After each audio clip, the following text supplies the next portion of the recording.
and then try and see the game out, but you know, at a certain level. Okay, let's go ahead and get started. So good afternoon, everyone. Happy Friday. I hope everyone's doing well today. Thank you so much for taking time out to join our ECHO session. So if this is not your first ECHO session with us, then this structure will look fairly familiar. So all of our ECHO sessions are going to start out with announcements and introductions. That'll be followed by a didactic session in which today's topic will be focusing on cognitive assessment, functional assessment, and dementia screening. And then moving on into our collaborative case discussion, followed with closing and reminders. So to make sure the sessions run smoothly, please remember to mute yourself when you're not speaking to prevent background noise. Introduce yourself with your name and location prior to speaking. Please maintain confidentiality when speaking about your clients by refraining from including any identifying information, and please respect others and their opinions. So we are CME accredited. Our main objective is to empower providers to feel capable and comfortable with the assessment and care planning for dementia, and to expand access to geriatric specialty care throughout California and beyond. Today's session is accredited for 1 CME credit, and I will be sending out a form after the session for everyone to fill out. And then many other licensing boards, like the California Board of Nursing, also recognizes CME for reciprocity. So our series is a part of this HCBS Dementia Care Aware Award, which is supported by the California Department of Healthcare Services. And then one of the main goals for our grant is to create a dementia-friendly California for the population in need of equitable and excellent care, and to also train geriatric specialists, primary care providers, and health professional trainees, and help expand our geriatrics workforce. So before we get started, we'd like to have everyone take the time to quickly introduce themselves on video, but since we have quite a few individuals, which is great, we'll go ahead and have everyone introduce themselves via the chat function if you can. So when introducing yourself, please list your name, role, site, and location. And in the meantime, we'll go ahead and have our hub team introduce themselves on video so you can get to know us, and I'll get us started. So my name is Manahil Khan, and I'm the project manager for our Dementia Care Aware project at UC Irvine Health, and we are located in Orange County, California. And I'll hand it off to Dr. Gibbs.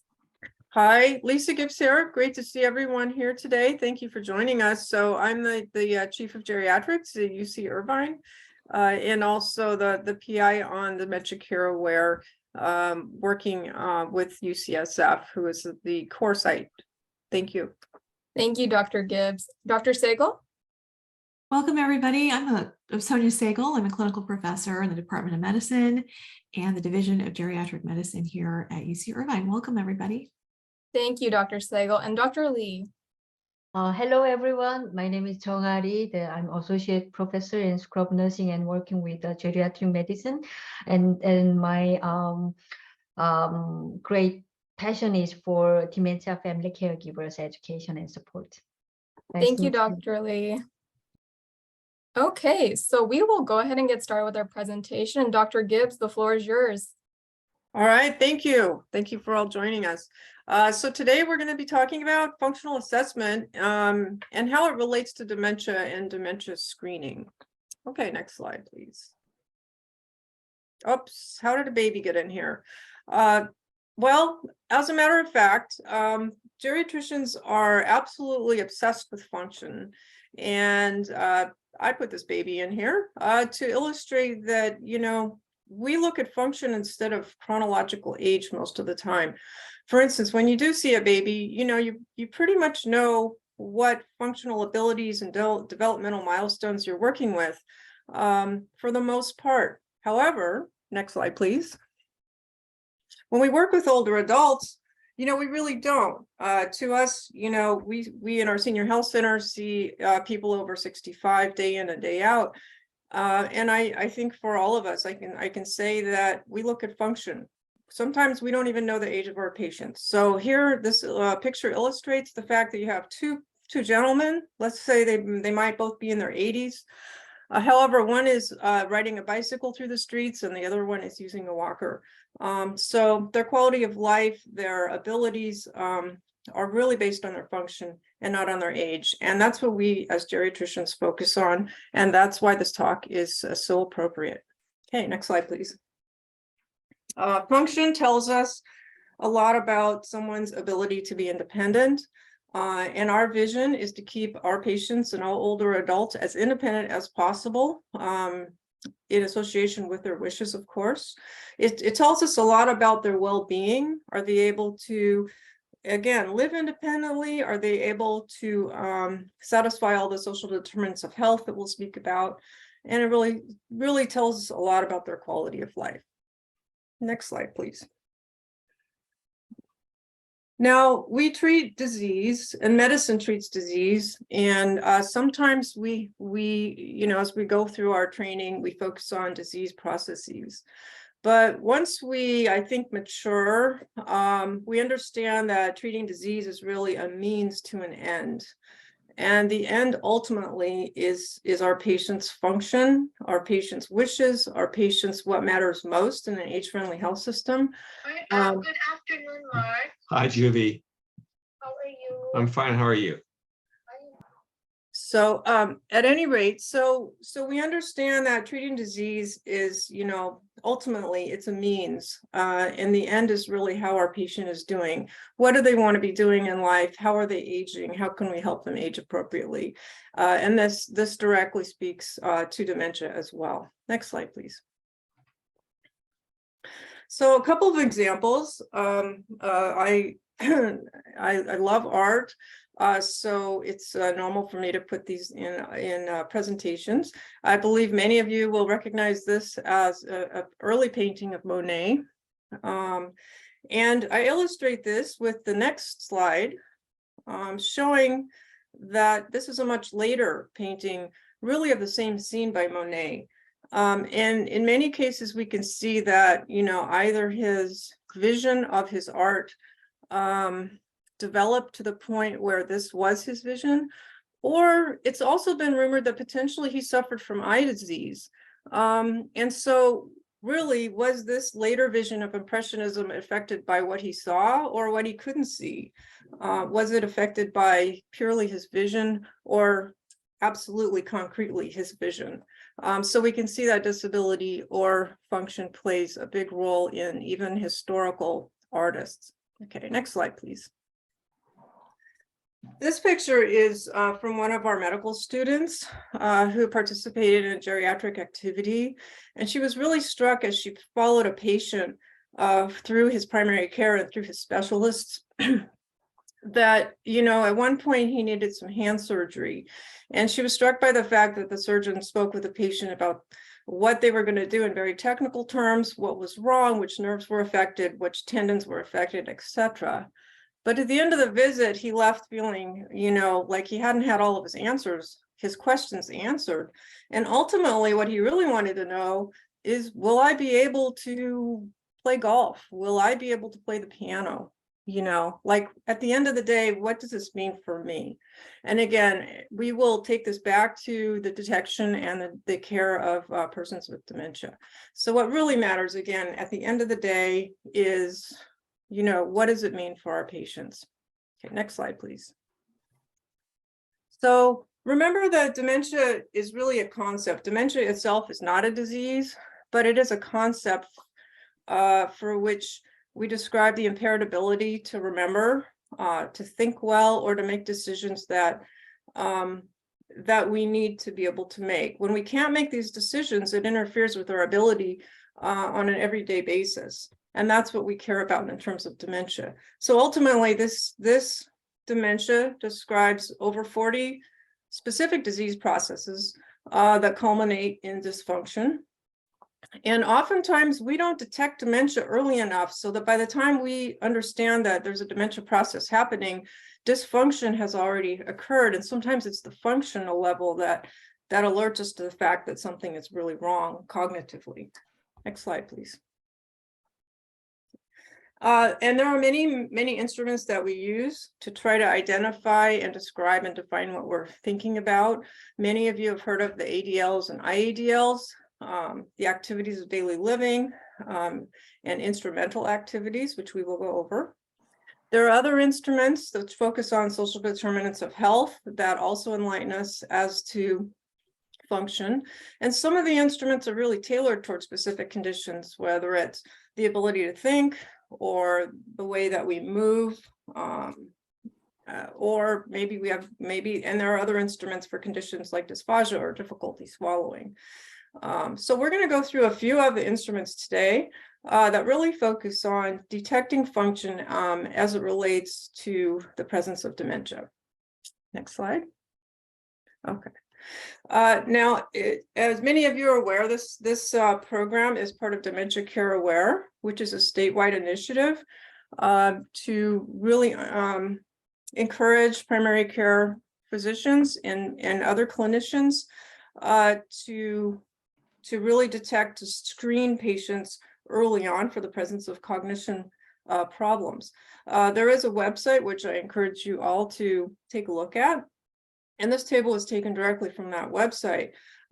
So we are encouraging the use of certain cognitive screening tests and functional screening tests through Dementia Care Aware. And I'll point your attention here to the right-sided column. One of them is looking at ADLs and IEDLs, and that would be specifically with a patient. And other screening tests really involve an informant or a support person or a person that knows that patient well enough to be able to answer certain questions. Okay, next slide, please. All right. Also want to talk about the 10 warning signs of Alzheimer's. So, and I'm going to talk about some of these as relate to function. The Alzheimer's Association publishes these. You can see the reference there at the bottom. But again, number one, here we have it. Memory loss that disrupts daily life. But again, you know, if we could detect that dementia earlier before it disrupts daily life, that is our ultimate goal. And it's beneficial to patients and family and support caregivers in all. Okay, challenges in planning or solving problems. Again, by the time you notice this, there is an issue with function. Difficulty completing familiar tasks, same thing. Number 5, trouble understanding visual images and spatial relationships. Again, by the time this happens, there might be difficulties with driving, for instance. So a lot of these 10 warning signs are absolutely accurate and true. But again, we want to try to get to the detection or the screening of dementia prior to having any daily dysfunction. And that's our ultimate goal. Next slide, please. Okay, so let's just review a couple of these screening tests. Again, this is from the Dementia Care Aware website. And I encourage all of you to take the training on the Dementia Care Aware website, which is extremely informative and very, very helpful. So activities of daily living, again, many of you have heard of these. I see these as all of the things that we probably do within the first 15 minutes of getting up in the morning, right? Bathing, dressing, transferring, grooming, toileting, having some breakfast. In terms of the instrumental activities of daily living, again, these are more outward facing, allowing us to communicate with our surroundings using the telephone, preparing our meals, managing finances, taking medications. These are all the things I think of, you know, a college student learning once they're out and about and trying to live independently. So they're more complex. Okay, next slide, please. This is an example of what's called a social needs screener. This is something that we developed along with the West Health Foundation based on social determinants of health. But through these questions, you can understand a lot about a person's function and what may or may not be working for them. So I won't go through all of these in detail, but just a couple of examples. Are you satisfied with the amount of social interactions you have every week? So if someone says no, you know, it could be that they've lost the ability to reach out, maybe to use the telephone, to plan a gathering. Or they may simply be isolated and possibly depressed. You know, a lot of these other ones, you know, housing instability. Are you worried about losing your housing? Okay, so there could be many reasons. Every time we find an answer here that concerns us, then the next step is to say, well, why? You know, why? Why are you losing your housing? Why are you being evicted? Is it because you are no longer able to manage your finances or pay your rent? Transportation needs. Is there an issue there, right? Is that because you can no longer drive? So a lot of so this is really to point out that there's a true integration between function and also social determinants of health. And once we have an issue with one, we usually have an issue with the other. Okay, next slide, please. Okay, and so this is the entire list, and I'll go ahead and move on. Next slide, please. Okay, this is another one, and this is also encouraged by our Dementia Care Aware program called the GP Cog Informant. This is, instead of asking the patient directly, this is something where we would focus on the informant, or the person who knows the patient well enough, at least, to be able to answer these questions. This can be done on the computer. It's web-based. The time to administer this is only 2 minutes. There are only 6 questions, and it's accessible in many languages. Okay, next slide, please. And these questions really are focused on, how the patient compared to the way they were 5 or 10 years ago. So does the patient have more trouble remembering things that have happened recently?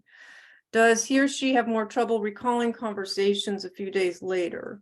When speaking, does the patient have more difficulty in finding the right word or tend to use the wrong words more often? Is the patient less able to manage money and financial affairs? And is the patient able to manage his or her medications independently? And these are really key questions. These are, out of almost 20 years of practice, I think the ones that really pinpoint early problems with patients, and they focus on the instrumental activities of daily living for the most part, the ones that are more complex.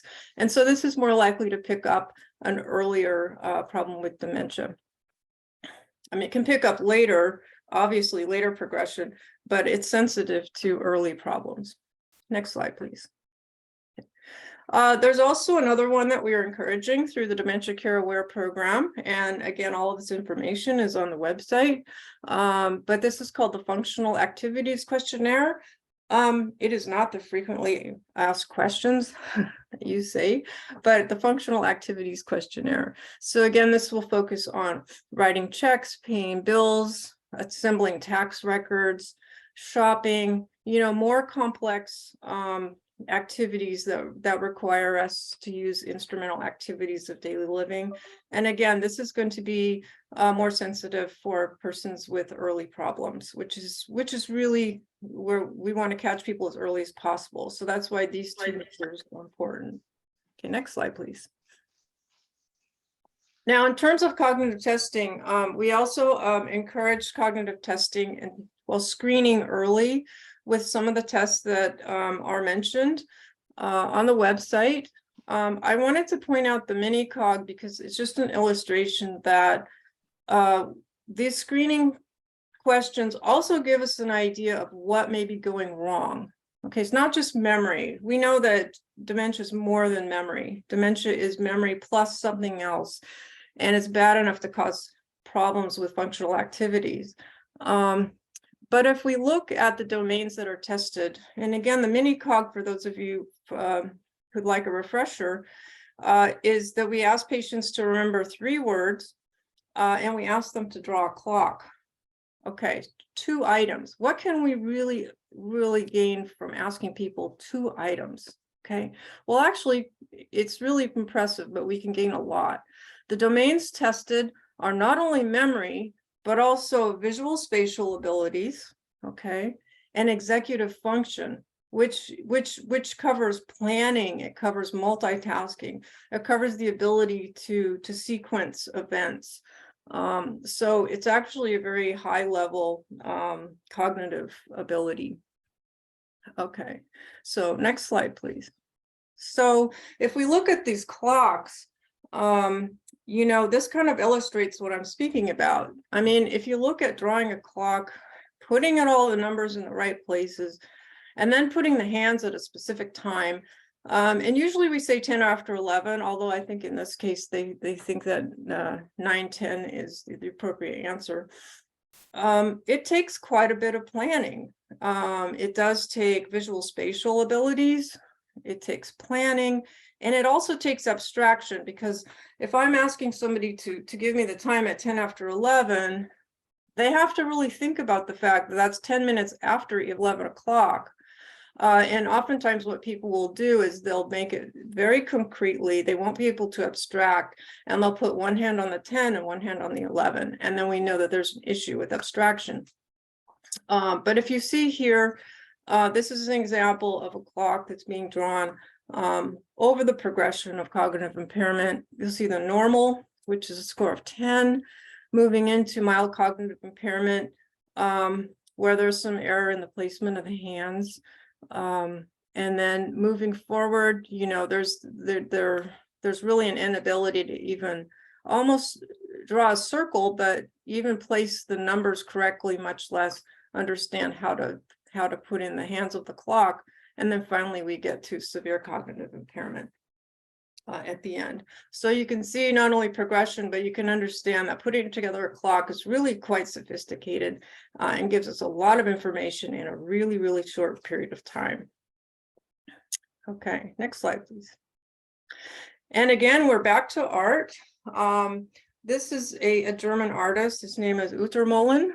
Okay, and a very fine artist. And you can see, I want you to just pay attention to this picture.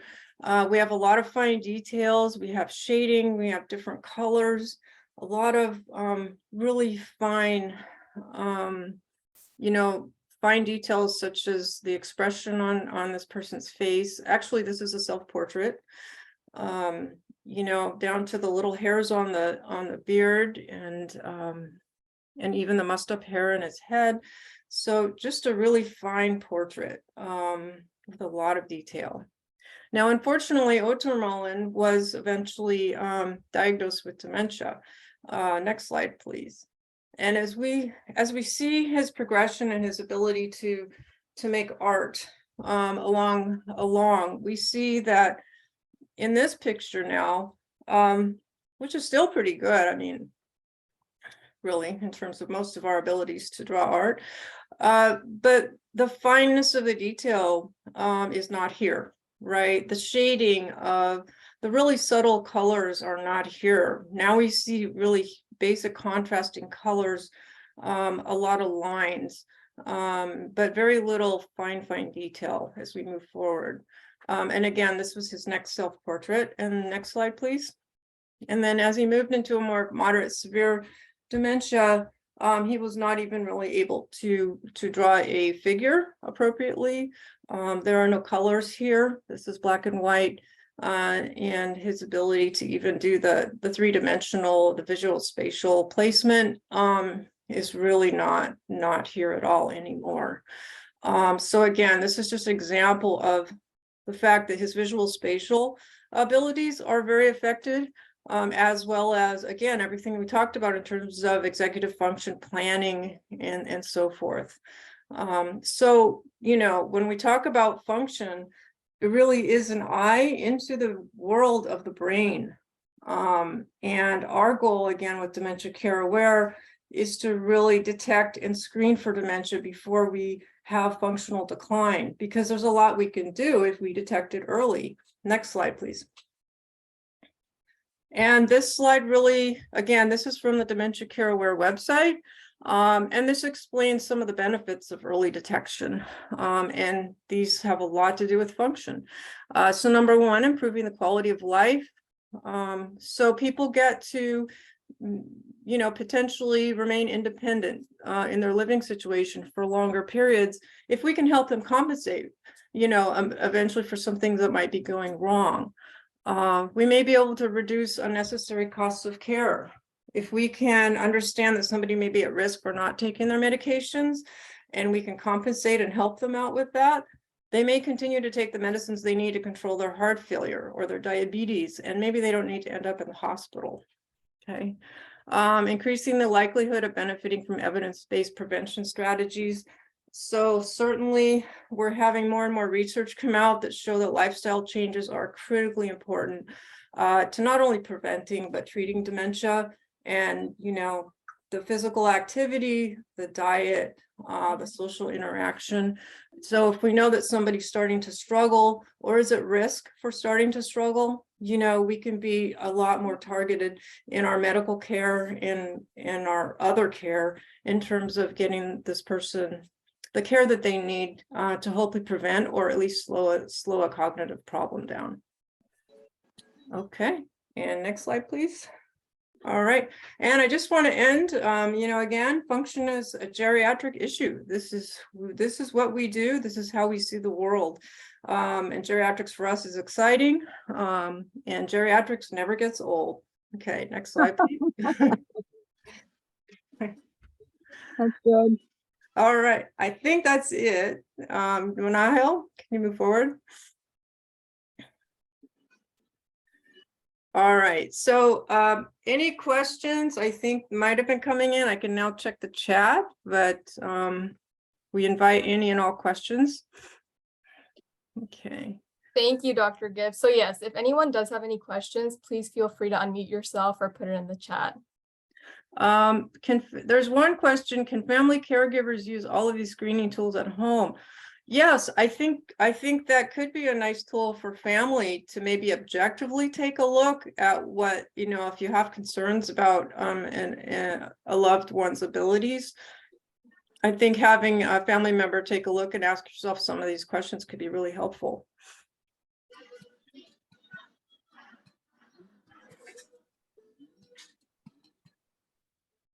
Okay, well, we may have more questions. Oh, there's another question.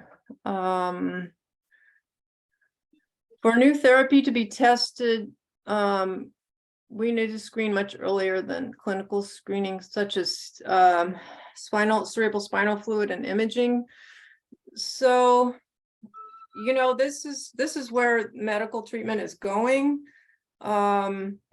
Once we become more sophisticated with imaging, and determine what to look for in the cerebral spinal fluid, I believe these procedures will happen more and more earlier and earlier, so that when we do have some treatments available, people will understand. And I think that'll be a huge boon to detecting dementia, by the way, because once there's a treatment, then you will even be more likely to want to be screened, so they can avail themselves of the treatment. But I don't, so I think you're right. I think that medical care is getting there, but we still think that even without those things, early detection just based on a clinical interview is absolutely critical to the health and well-being of our patients. Ron, thank you, Ron. Can we get a copy of the slides? Yes. And let's see if there's any other questions. What do you think of SPECT scans and treatment? So again, we have hope that some of these treatments coming down in the clinical trials are going to bear out. But I think in the short term, they're going to be extremely expensive. They may not be the silver bullet we're looking for. And right now, SPECT scans and so forth are not going to be the standard of care for treatment. Probably more for research. Okay. And okay, that's it. I think that's it for questions right now. I think we have one more question from Linda King. Oh, when do you, that's for you, Manahil. Yeah. I actually have a question regarding function, Dr. Gibbs. Oh, where? It's from me. It's from me. You have a question? Yes, I have a question. I wondered if you could just speak for a few minutes on how function can be a predictor of like future care needs, such as placement, for example. How function impacts one's ability to be safely at home versus institutionalized. Right. So I think you're speaking about like the benefit of screening and diagnosing dementia so that we can follow patients' functions, because when we can do that, we can understand if they can live at home safely, And when we follow function, we can understand when people do need to make the transitions from independent living to perhaps then living at home with some caregiving, then perhaps to, if needed, to assisted living, et cetera, et cetera. So it's really important for us to understand function and to follow it over time so that we can help our patients make those transitions and inform family members who may not really understand what's coming next or what to look for. Thank you, Dr. Gibbs. We do have a few more questions in the chat, and I'll read them to you. So if patients are diagnosed with early cognitive impairment, what are the available treatment management strategies and what to look forward in the near future? Okay, so early cognitive impairment. So first of all, we mentioned, lifestyle changes. To the extent that a lot of cognitive impairment may or may not have a vascular component, because we know that there are some dementias that are purely Alzheimer's, some are purely vascular, but many are mixed. But even so, no matter which type it is, we're finding out that lifestyle is critically important. We're finding out some great research on diets like the MIND diet or even the Mediterranean diet is beneficial for brain health.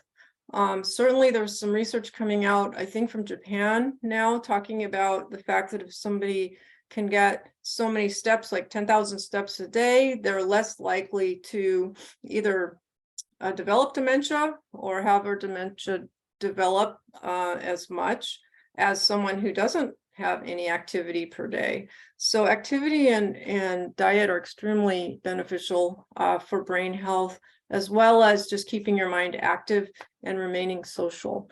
There are a couple of medications on the market. They've been on the market for quite some time. Donepezil and memetine, which we also at least offer to patients. Again, they're not a silver bullet, and we offer them because we have them, but because patients and families are looking for whatever they can use for their loved one. And in some cases, we find that there might be some noticeable improvement, but in many cases, we don't notice much at all. So we feel like lifestyle changes are just as, if not more important than the medications that are out currently. There's a lot more in the news, though, about, others coming down through the clinical trials again. So we'll need to see in the next probably 5 years if we're going to have something that works much more effectively.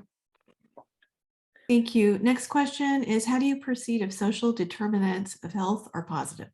So I think that's, different for each system and each clinical practice. Here at UCI, we do the social needs screening as part of our annual wellness visit.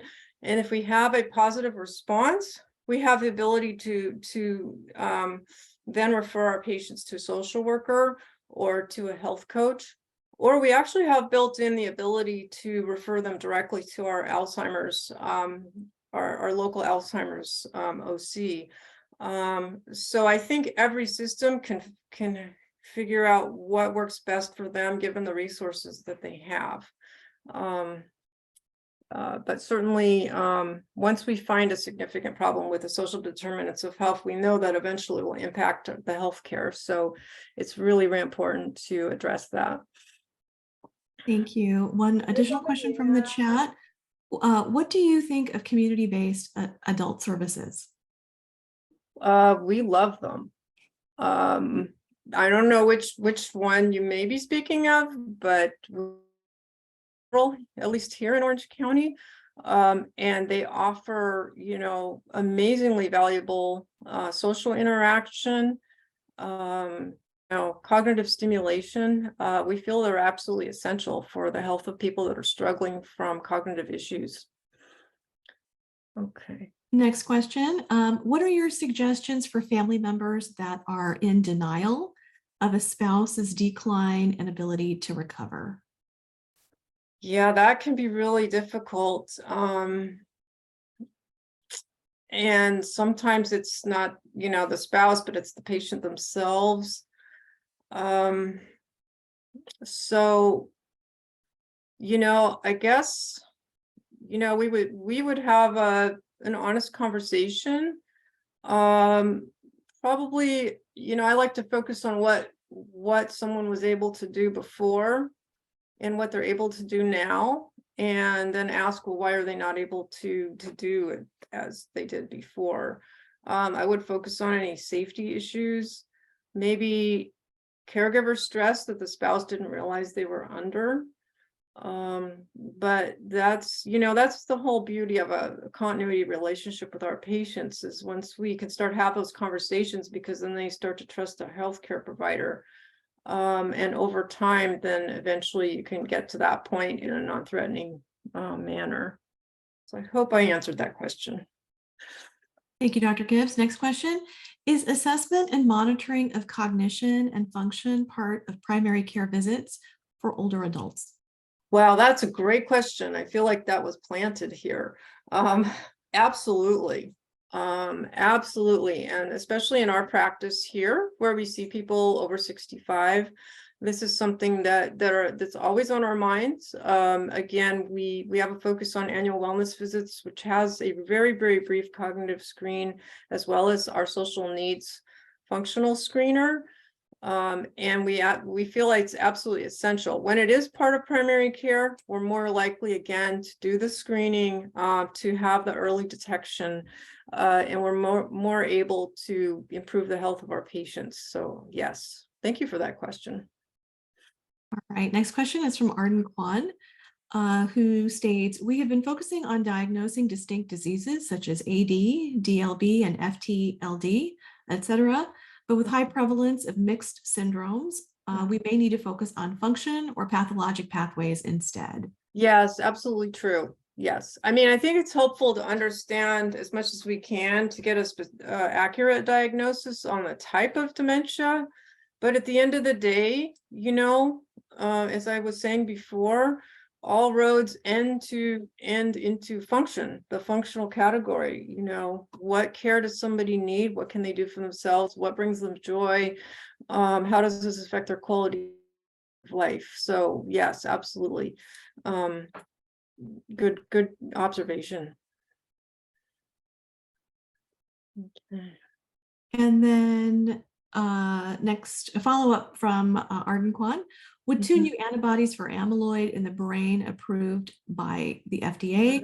How will this change dementia care and follow-up? Well, again, I think this will take a while to filter down to standard practice. If it does, they're not ready. These probably won't be readily available to most of us for a while. And sometimes when these new treatments come out, the cost is very prohibitive as well. So I think that remains to be seen. And sometimes when we think something looks really promising in a clinical trial, sometimes we find out that it's really not, what it seemed to be. So yeah, I think we'll all need to wait for those answers. Thank you. Another question. Do you find patients open to dementia screening? I think it depends on how you approach it. I think that letting patients know that there's a real benefit to being screened early is important, because we're able to keep them healthier longer. We're able to provide the means for them to live independently longer. And so I think we have to promote the real positive aspects of screening. In our practices, again, where we have established primary care, I find very little resistance to patients when we want to do a brief cognitive screen.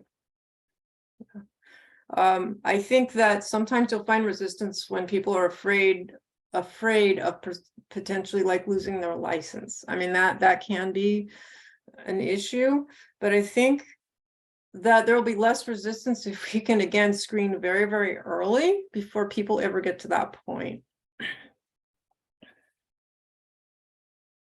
Thank you, Dr. Gibbs. Those are our questions from the chat. Great questions. Okay. So thank you, Dr. Gibbs, for your presentation, and thank you everyone for your questions. So now we're going to move into our case presentation. So we'd like this to be as collaborative as possible, and then, we'd love participation from the crowd as well. So the floor is yours, Dr. Gibbs and Dr. Sagal. Thank you. And Dr. Sagel, I'll turn this over to you to get started. Thank you, Dr. Gibbs. Next slide, please.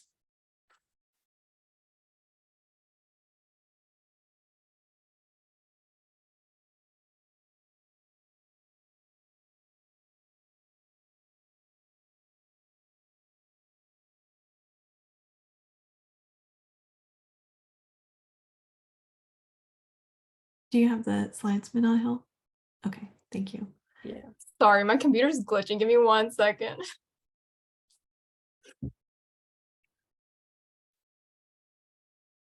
Oh, we have a great group here today.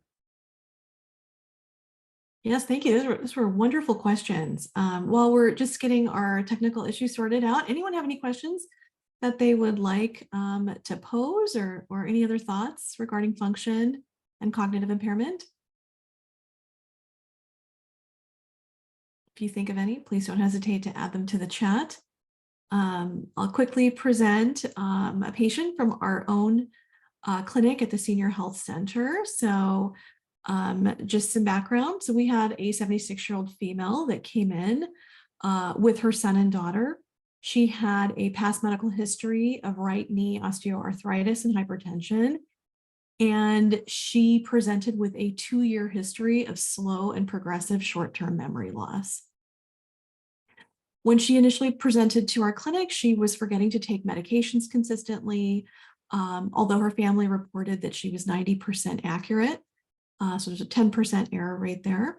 She was forgetting details of her medical visits and social events, and family would ask her what she had done or what the physician would say during visits, and she had vague responses. And the family didn't think much of that because they state that she was never really good with details and that she did not have a medical background, and they didn't expect her to recall those kinds of that kind of information. Mm-hmm. She was able to perform the activities of daily living without assistance, and the patient reported that she was independent with instrumental activities of daily living, and the family agreed. And the family felt that her cognitive changes were consistent with the normal aging process. Next slide. But again, this is a wonderful case, I think, because really we don't see much cognitive decline here yet. It's really more of a reported subjective feeling that there's a memory issue. And just kind of thinking back on her initial presentation, she was living independently in her own home. She did have a longtime housekeeper that the family had hired for a few additional hours per week to assist, mainly because they were concerned about her knee arthritis and her ability to ambulate long distances without getting into some trouble and experiencing pain. She was then seen 2 years later, and they came back for an evaluation of a pre-op optimization visit for a right total knee surgery that she was about to engage in. And the family reported that the patient now had a care attendant in the day due to problems with mobility, that her memory changes had gradually worsened. She was having more repetitive questioning, trouble managing her medications reliably most of the time. Family was now managing finances. And the family was frustrated because they were not able to find what they thought were reliable caregivers. And they had actually gone through 5 sets of caregivers. And the patient was reporting to the family that every caregiver that would come into the home was stealing from her, not allowing her to be as independent as she would like to be, and leaving the home. She would wanted to leave the home unattended, and they wouldn't let her, and felt that the caregivers were demanding of her and kind of tattling on her to the family. And the family really did believe what the patient was saying. They felt that the caregivers were truly stealing and were truly disrupting her situation. Yeah. The caregivers reported that the patient was not able to manage her activities of daily living safely. And the family perceived that to be due to the caregivers wanting more hours of work for their own financial gain. Yeah, and again, I think there's an opportunity between in the last prior 2 years to have followed this patient more closely for this type of decline, rather than getting to the point where now they've already been through 5 sets of caregivers and everyone's pretty much really confused at this point. And I will say that this patient's children were in the medical profession. So her son as a physician and daughter was in education. So there was some familiarity with health, although not directly with primary care and or geriatrics. Next slide, please. So the family was feeling that cognitive changes were, despite the fact that they had progressed, were continuing, they continued to be in the normal aging process. They were frustrated with the caregiver situation, did not recognize that mom's care needs had grown over the past 2 years. And they felt that the patient was able to be more independent than the caregivers were allowing her to be. And interestingly, it was really pushing for this total knee surgery because they felt that once she was able to be more mobile and ambulate independently and get her pain under control, that she would have less need for caregivers. And that sort of headache for them would be resolved. And I think the screenings, either the GP cog or the functional assessment questionnaire, as simple as they are, produce some objectivity, right? I mean, this is a family who's very educated, even in medicine. However, they really don't see clearly what's happening. So it just goes to show you that these screening tests can be important, even more important for people that have lost that sort of objectivity. Next slide, please. So, she was lost to follow-up. She didn't come back for a number of years. And obviously she is cognitively impaired, or mini-cog, demonstrated her cognitive decline. And in terms of what was happening with this patient, I think it's pretty obvious that her slow and progressive decline truly was related to a dementing illness, neurodegenerative process, and that had just slowly worsened. Next slide, please. So how would an earlier diagnosis of cognitive impairment have helped this patient, not just from a future planning, but functional standpoint as well? And I open this up for conversation with our audience.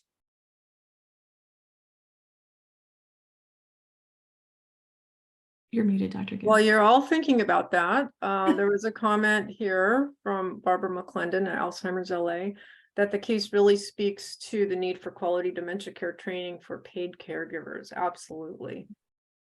Absolutely.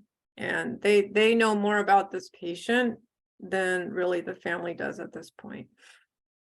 Absolutely.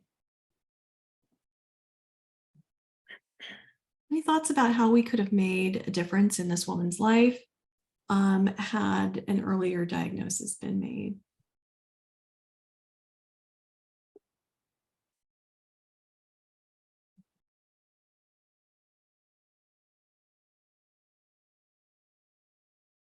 Was the family informed of the objective data of impairment? Yes, they attended the visit at the 2-year mark, and they were informed. They were actually present when the mini-cog was administered. And in light of that, they still believe that the older adult could live independently and was okay.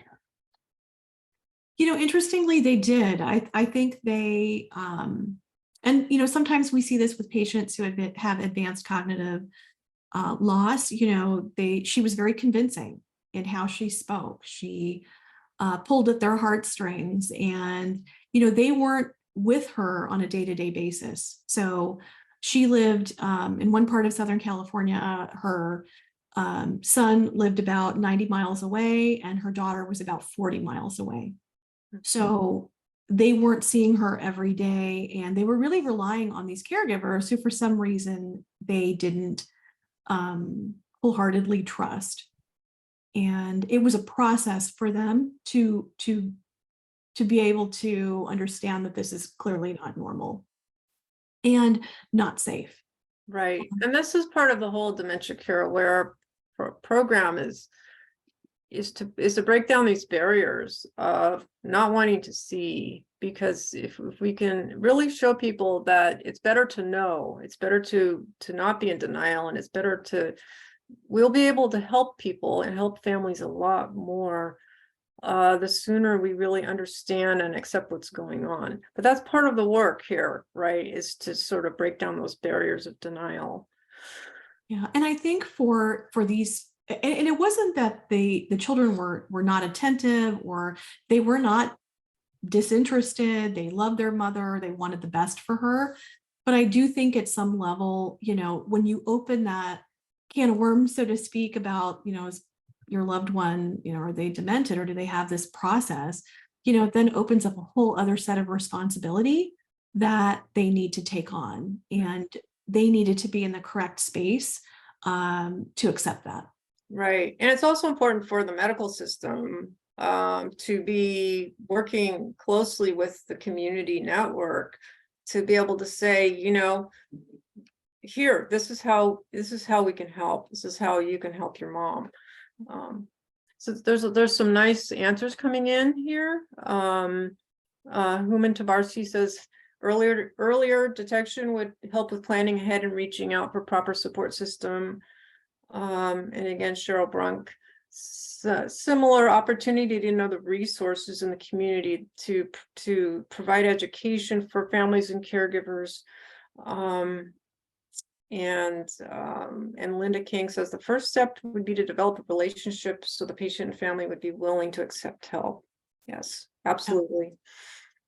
Absolutely. And just to answer the question about where the spouse was, the spouse had passed away a number of years prior.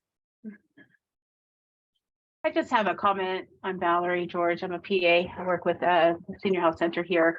I think, thank you. I think that sometimes these patients come to us and maybe also present to their families as looking as though everything is normal. And they kind of tell these little ways to get around things. Sometimes they give brief answers or things like that, but they may have a positive attitude and things look like they're in place. But as we get to know them, I think on our side, we can see that there is some slippage. And I think it's true with this case, perhaps that the family may have been in a denial because it's hard to accept that your parent is declining or having memory changes when you know them a certain way. And if they're holding on their own, the house is okay, things are okay, then it may not be as prevalent as until you start to really go into the cognitive testing. And so I think that I've come across this type of patient before, and it's always kind of a surprise, and there is some denial in there, but then once it gets going, then there's also almost a feeling of not grief, but there's a feeling of realization of now things are changed, and there becomes more stress with that. Mm-hmm. Thank you, Valerie. And sometimes relief too, because maybe somebody kind of knows inside that something's not quite right, and then once you're able to face it, there's a sense of relief, although relief can coexist with the stress. Yeah, Absolutely. I think we're getting to the top of the hour. And Mark Odom, oftentimes dementia-focused community-based providers can spend more time listening and supporting. Absolutely, that referral to the community network, especially our Alzheimer's Association and Alzheimer's OC in LA, critically important. And the support groups and the warm lines and all of that is so important for people who have been there. And can really advise them in ways that sometimes our healthcare providers cannot. Absolutely. Just really briefly, I'll just review a few points. I think you guys have touched on a number of these, but in terms of early detection, obviously we want to know the patient's voice when they are able to share that with us. So early detection will allow us to understand what mattered to her, be able to discuss advanced directives such as a pulse form, and really maybe explore a personal narrative for family history preservation. You know, so many details are lost as people advance in their cognitive decline. It also would have allowed for education about progression, symptoms, stages, and function for the family, so they could come to terms in a much more slow and coordinated fashion. They would be able to learn communication strategies, understand what is normal and not normal in regard to cognitive changes, and learn to work with caregivers. And then from a medical standpoint, also to avoid medications that might negatively be impacting cognition, and really reevaluate surgical intervention for her knee arthritis. I mean, this was a woman who was presenting with a moderate dementia, frankly, and the risk for her to undergo anesthetic and her potential for recovery after knee replacement was a big concern for the medical team. And that needed to be understood by the family. So, and look at alternative options for pain management. And then of course, discussion about early administration of some of the medications that are approved for Alzheimer's disease. So lots of benefit for early intervention and education. Okay, thank you, Dr. Gibbs and Dr. Stagel. So just some closing and reminders before we end this out. If you do wish to receive CMEs, please fill out the form at the following link, or you can scan the QR codes. We also ask that you complete the evaluation form, as this really helps us with our continuous quality improvement efforts. And I will be emailing this presentation and the links that are present in a follow-up email before the end of the day. But I also want to say, please join us next Friday, December 9th for session 4 of our ECHO series. I will be sending out a Zoom invite at the beginning of next week with more information. And thank you again for your time. And we really hope to see you on Friday, December 9th for our session on cognitive assessment, risk factors for cognitive impairment, and how to modify them. So thank you, everyone, and have a great rest of your day. Thank you, everybody. Thank you.